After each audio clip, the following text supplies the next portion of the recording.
And thank you everyone for being here tonight. It's an honor to be invited to speak here along with Dr. Ned. Uh, he and I have done some of these presentations together in person. It's the first time we've done it online. So we'll try to keep it as interactive as possible. And it's good to see you all so attentive to what's happening in Beaver County. So to the question, that 2.2 million pounds of CO2 per year, I'm sorry, 2.2 million tons of CO per year is mostly carbon dioxide emissions, which is, of course, a greenhouse gas, which does have an endangerment finding against it that the U.S. Supreme Court has upheld in the past. And the most recent ruling, which we're not happy about, doesn't repeal that. It doesn't take that endangerment finding away about CO2 emissions. So the 2.2 million tons per year, I've done a calculation that equates that amount of emissions to the same amount of carbon dioxide that's emitted by half of all of the vehicles registered in Allegheny County. Allegheny County has about 900 to 950,000 vehicles registered.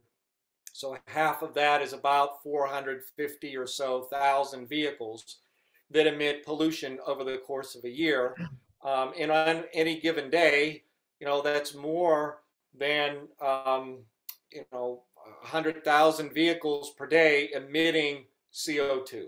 So that's a lot of emissions from the plant just on carbon dioxide. And of course, there are a whole host of other pollutants that we can talk about, but I'll pass it to Ned now so that Ned can talk about that. And then, we'll jump into other types of air pollution and health impacts, I think. Right. Well, let's talk about some of those other things other than carbon dioxide and CO2 equivalents. I mean, 2.2 million tons a year, that's 2.2 megatons for anybody that's keeping count a year. But there are other emissions as well that have been permitted by the DEP. There's nitrogen oxide. Nitrogen oxide's 348 tons per year. That's thousands of pounds a day. Nitrogen oxides help form ground level ozone, which makes it difficult for anybody to breathe. It doesn't matter if you're young or old, if you're healthy or in poor physical shape. It doesn't matter what your political affiliation is. On days when ozone is high, you're going to have a hard time breathing. And that's a lot of ozone pollution. Carbon monoxide, over 1,000 tons a year. That's thousands of pounds a day. I mean, you're talking about gas, which is very light, and you're talking about thousands of pounds that are going to be deposited into communities around the cracker plant. You've got volatile organic compounds. Some of these cause cancer, like benzene, like formaldehyde. 522 tons a year of VOCs. Quick calculation, that's about 3,000 pounds a day, close to 3,000 pounds a day from this one plant. And if you think this is the only plant that's going to be producing these toxics, we already have a plant on the eastern side of Allegheny County that produces a lot of these toxics. And now on the other side, over in Beaver County, we're going to have a major company that essentially is gassing the people, will be gassing the people living nearby. Other hazardous air pollutants, ammonia. I mean, these are just some of the things that have been permitted. And then, last December at the Eyes on Shell meeting, I presented a chart with dozens of other identified compounds of potential concern that the DEP knows and Shell knows is going to be deposited into the area around the plant. VOCs like benzene or formaldehyde, like I mentioned, but also heavy metals like iron and arsenic, chemicals that are shown to cause cancer. I have the chart open. It's kind of tough to read, but I mean, there are dozens here of chemicals that will be produced. How do we know? Because we know what a cracker plant does. We know what a cracker plant smells like, and we know what a cracker plant does to the health of people living nearby. And it's not a pretty sight. So there's more to talk about. Matt, I think it would be important to talk about the geography of Beaver County and where this plant is located in relation to the river valley and the area as a whole. Yeah, thanks, Ned. I want to just provide a little bit of context before we jump into geography that I think is important. So we've been talking about the pollutants from one plant, and they're the permitted ones. Those are not the ones that will happen if there's an upset or operation of the plant outside of its normal specs, which always happens during shutdowns, startups, and any sort of events that would happen at the plant that are unusual. But the point I wanted to make about context was this is being added to a region that is already heavily polluted. So you know, the numbers that Ned mentioned and the types of pollutants that are coming out of this, will be coming out of this plant, are adding to a burden that people in our region already bear. So just to put some numbers on that. So for people in Beaver County, okay, the ozone readings for the monitors there put Beaver County at about the 50th percentile of air quality in the United States just based on ozone. It means half the country where there are monitors, which are the more polluting regions, has air better than Beaver County and half that are worse. Okay, adding to that with the NOx emissions and the VOC emissions is going to impact that ranking pretty drastically. In Allegheny County, the rankings there are actually worse. We have several monitors based off of the latest data that put Allegheny County at about the 34th, 35th percentile for ozone. You know, the ozone is transported. NOx and VOCs cook in the atmosphere, and the wind transports that. So that will be contributing to our poor ranking for ozone. And then the particles that come off the plant, the 522 tons of PM 2.5, the fine particles. You know, we have a monitor in Beaver County that's at the 25th percentile nationally. So adding that PM is going to make things worse for that ranking. And of course, Allegheny County is very poor performing with particles. You know, the Liberty Clairton monitors at the 5th percentile nationally, where lower is bad. So, you know, the transport of particles, which do transport hundreds of miles when they're introduced to the air, will be impacting, you know, our entire region from pollution. So what we're adding just adds to an already heavy burden that we bear. In nowhere in our region are we meeting the World Health Organization standards for particles or ozone, and the EPA is very likely to revise their particle standards, both 24-hour and annual average, over the course of the next year, and we're not going to be anywhere close, once again, to meeting those standards.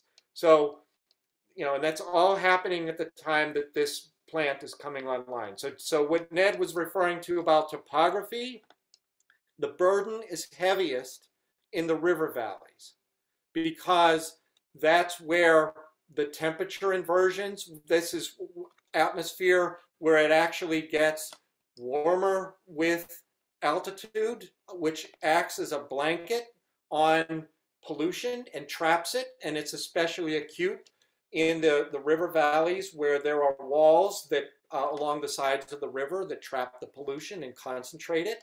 And that's also where most of the people live from the mill towns that have been settled along the Ohio River for years. So, you know, we're expecting the worst concentrations of these pollutants to be settling in along the Ohio River. And for people who live in those valleys, you already experience these events. I know there was a toxic chlorine cloud that impacted the Ohio River. There was the smell of maple syrup when Shell was coating their tanks a year ago, and they were fined for that. And then also the events from Neville Chemical along the Ohio River permeated the Ohio River as well too, and were trapped. So these things are already happening, but not at the level of the Shell plant because of the size and volume of pollutants that are being emitted. So you know, that's the pollution levels. We can start talking maybe about some of the health risks from these as well too. You know, what does it mean when we have these heavy levels of health burden and pollutants being emitted?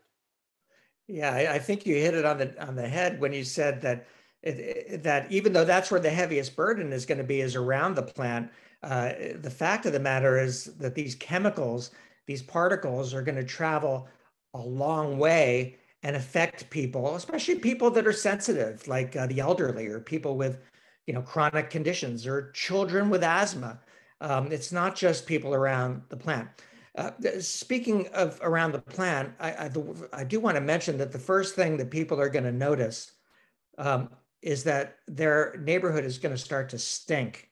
And I'm not being overly dramatic about that. I'm from New Jersey, okay? So I understand what happens when you operate cracker plants and plastics factories and refineries in an area.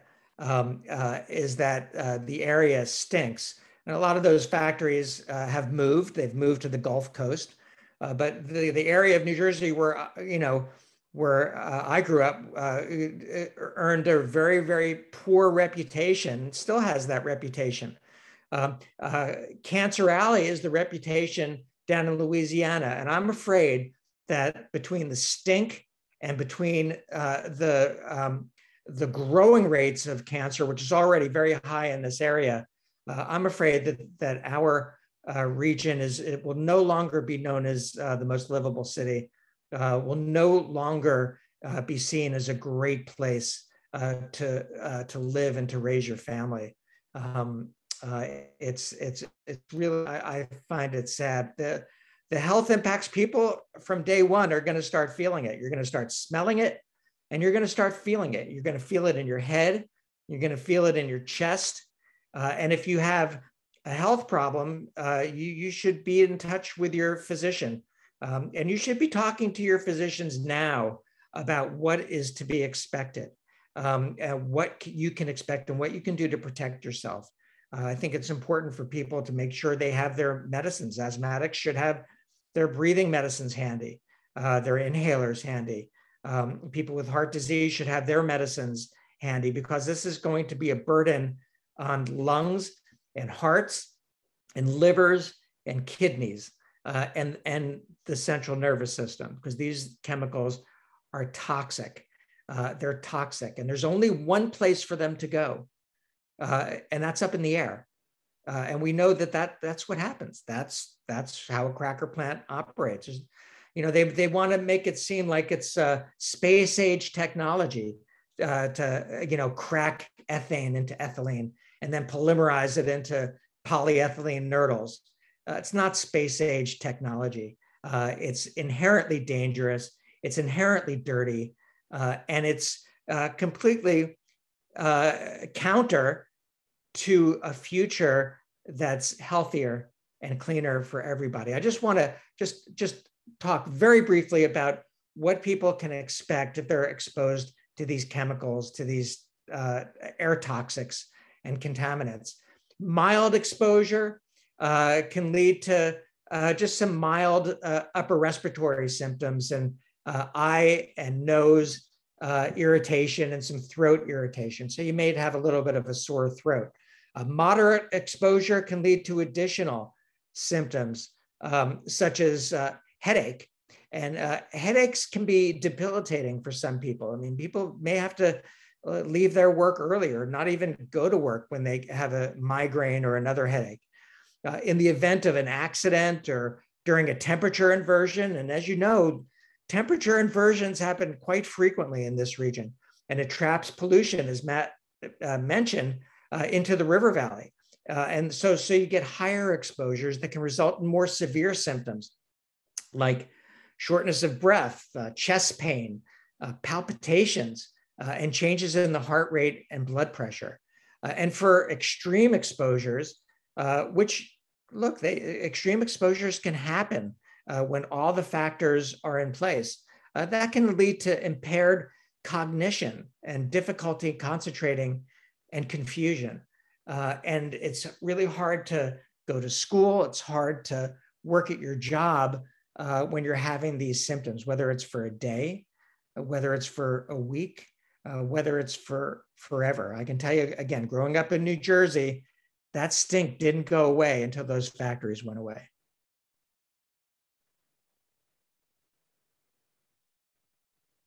Matt, you're muted.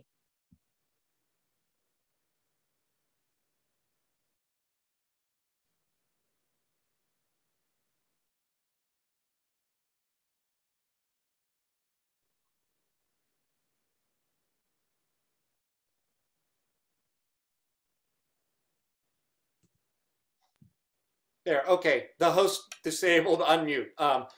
Thanks. What I wanted to say was, again, there's a context to all the health impacts that Dr. Ned was describing. The EPA offers a tool called EJ Screen, and it allows you to look at how things rank in communities in various areas. And so earlier this year, I looked at, along the Ohio River Valley, population in communities like Ambridge, Aliquippa, Beaver Falls, Coriopolis, Rochester, Freedom, Leetsdale, Midland, New Brighton, Rochester, and of those communities that represented about just under 60,000 people, there were 2/3 of those at a level where the Environmental Justice Index ranking percentile for PM and for ozone and so on were above the 75th percentile. Aliquippa is in the 85th percentile for particle pollution and ozone pollution and cancer risk. And so is, Beaver Falls is as well. Ambridge also in that range. For asthma, Ambridge and Aliquippa are above the 95th percentile for asthma. Occurrences of asthma. Beaver Falls above the 95th percentile. That's in the worst 5%. Most of the 60,000 or so people, 2/3 are in that 95th to 100th percentile for asthma. And so that's already what's happening. And this plant is going to add to that. It's only going to, with the increased VOC emissions, with the increased hazardous air pollutants, is going to layer more of this risk on top of what we already have here. And it's also possible for certain pollutants with some modeling to start putting some numbers to why it's a bad idea to go down this path. So for this, I want to thank John Graham of Clean Air Task Force, who basically ran the emissions for the cracker plant through a tool that the EPA offers, which is called COBRA, which only models the particle pollutions. It doesn't model the ozone. It doesn't model the hazardous air pollutants. And it puts a dollar value based off of increased mortality, increased infant mortality, increased heart attacks, increased hospital visits, increased lost work days. And so within 1 year of when this plant is turned on, the estimate is that it's going to cost Beaver County residents about $16 million a year in increased healthcare costs or losses. and people in Allegheny County about $13 million a year. Across the impact of the plan across the entire region is up to $70 million a year in health impacts from just the particle pollution of this plant. You know, these are estimates. They're the best projections that we have with a model that could be run. And like I said, it doesn't include all these other things. But a $70 million a year impact region-wide is a pretty big impact. And it adds up. And that's just 1 year. So with those sorts of things, we need to think about a good question I think people to ponder is, why is it in our region that we are willing to sacrifice our health for employment? You know, why is it that people think that this is an okay calculus? You know, I imagine as a physician, it's probably not a recommendation that is made to people is think about how you can sacrifice your health, you know, in order to gain employment. Why is it that people are accepting of that way of living is something that is quite puzzling to me. Although, you know, my own personal family experience is such that I have a family history of people who worked in the steel industry for many years, and they did that very same thing too. So maybe I have the privilege of not having to do that. But if you, one of the things I've learned is that we all can make that happen. We're not locked into that mentality. So I don't know if you have any thoughts about that, Ned, about how physicians think about health and employment and how that impact plays out in terms of planning and thinking for the region.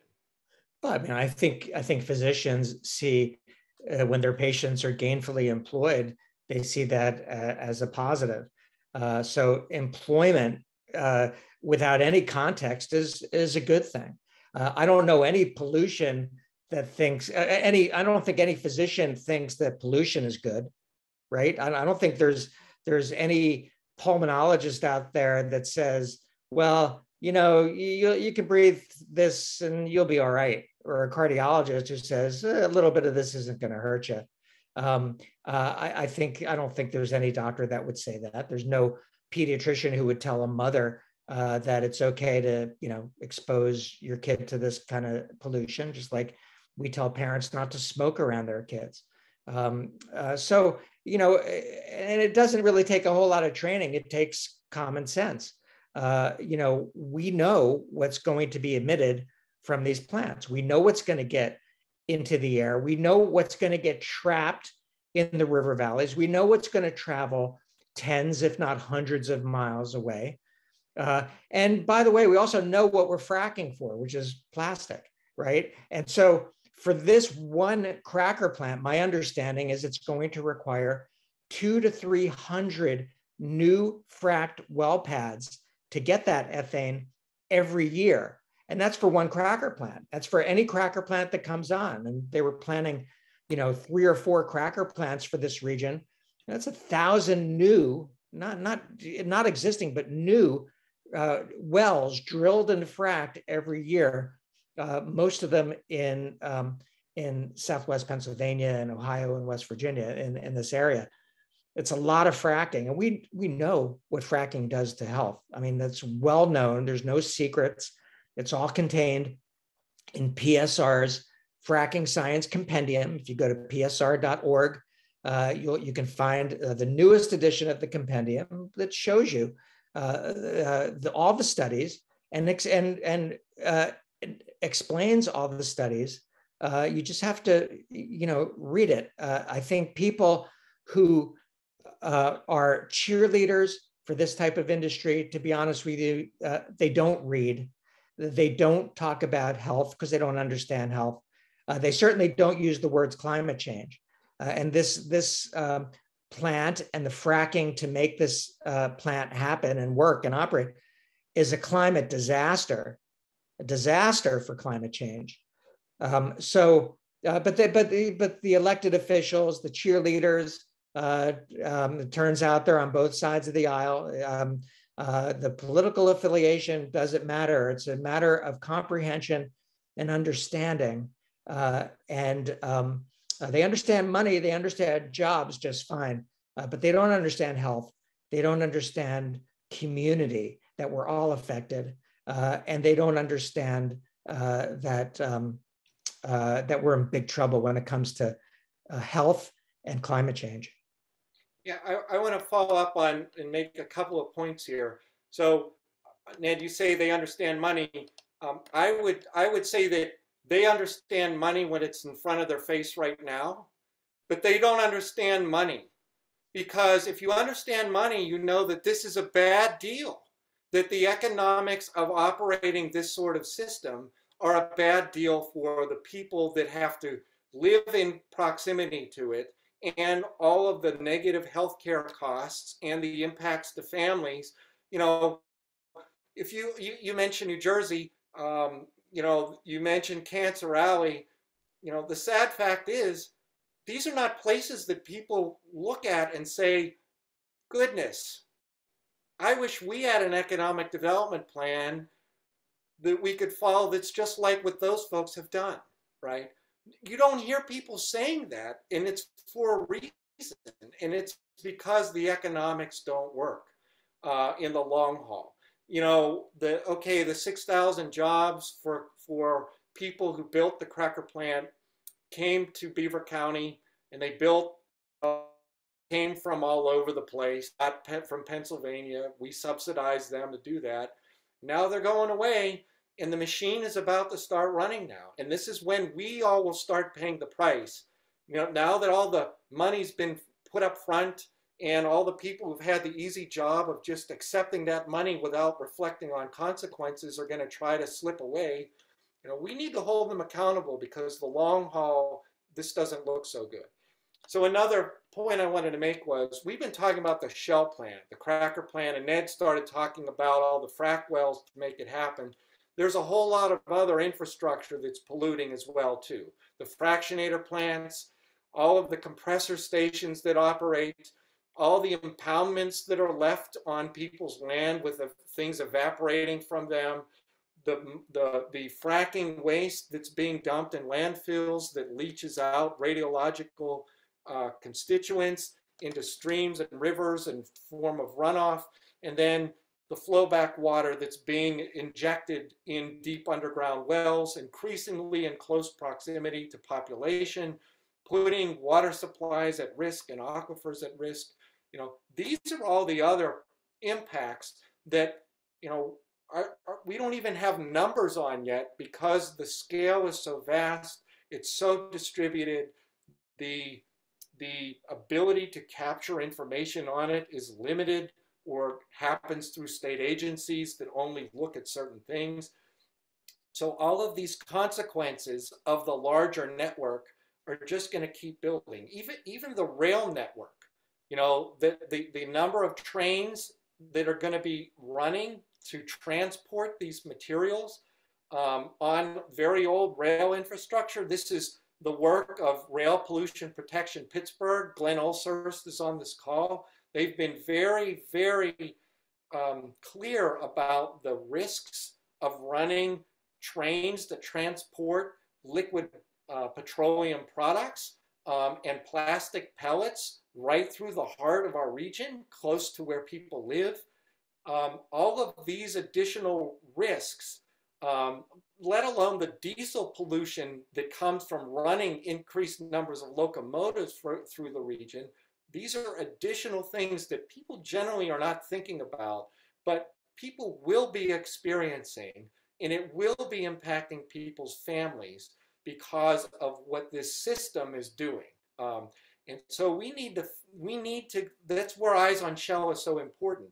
You know, Eyes on Shell is eyes on all of these things, and we're all here to pitch in to try to help you make sense of what this monstrous growth and vision is going to mean over the long haul. I'm very concerned about it. I am too, and I don't think the people in Beaver County are prepared yet. I don't know that they know what's going to hit them, and I can tell you that your health providers don't know what's going to happen either. I've been having meetings with folks at the Pennsylvania Department of Health, quarterly meetings. There are a couple of people on this call here tonight that join me in those meetings. And we've been pleading with them, with the Department of Health, to please, inform health providers in Beaver County and surrounding counties about what's about to happen. And we've gotten a lot of foot dragging and very little action in that. So if you think that your providers are going to be able to help you on day one, I'm afraid they're not, unless they're really aware of what's happening. And I think the health systems also are in the dark. I think it's willful ignorance more than anything else. We've known this plant's been being built for many years now. And you know what? We shouldn't be surprised that this is going to be harmful to people's health. We shouldn't be surprised when people start getting sick from the cracker plant. People are surprised that fracking causes health problems. Why? It's like any other fossil fuel. Fossil fuels make up the vast majority of pollution that makes us sick. Natural gas isn't any different.